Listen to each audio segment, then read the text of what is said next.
ফুলে ফুলিত ছিল, কিন্তু আজকে সেই ঢাকা শহর নাই, কংক্রিটের শহর হয়ে গেছে। আজকে ঢাকা শহর পানির তলানি কিন্তু অনেক নিচে নেমে যাচ্ছে। এটা আমাদের জন্য অনেক রিস্কি ব্যাপার।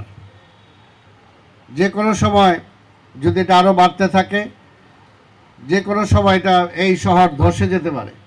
তারেক রহমান, আপনাদের মনে থাকার কথা, যখন তিনি মন্ত্রীও ছিলেন না, এমপিও ছিলেন না, যখন বেগম খালেদা জিয়া এই দেশের প্রধানমন্ত্রী ছিলেন, তখনও কিন্তু এই ঢাকা শহরে যদি লালবাগে যান, বিভিন্ন এলাকায় যান, তাহলে তারেক রহমানের লাগানো হাতের গাছ এখনও খুঁজে পাবেন।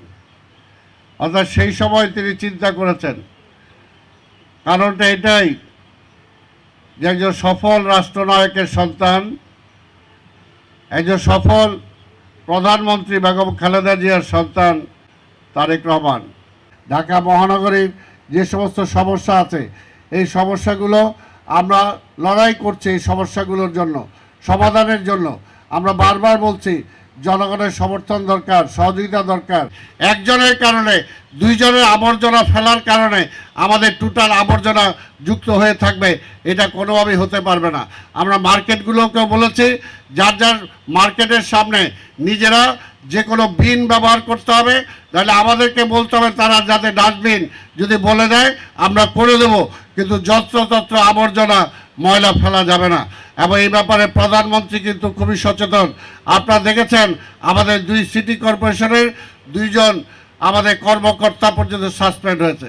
কাজে যাদের কারণে সাসপেন্ড হবে তারা তো আর এইভাবে থাকতে পারবে না। কাজে সবাইকে দায়িত্বটা আমাদেরকে পালন করতে হবে। আমি বিশ্বাস করি আমরা তাহলেই এই ঢাকা শহরকে একটা সুন্দর শহর, একটা গ্রিন শহর, একটা ক্লিন শহরে আমরা রূপান্তরিত করতে পারবো। আসেন এই ঢাকা শহরটাকে বসবাসযোগ্য করে তুলি। তা না হলে আগামীতে এই ঢাকা শহর কিন্তু এইভাবে টিকবে না, এইভাবে বাঁচতে পারবে না। কাজে সেটার জন্য আমাদের নাগরিক দায়িত্ব আমরা পালন করি।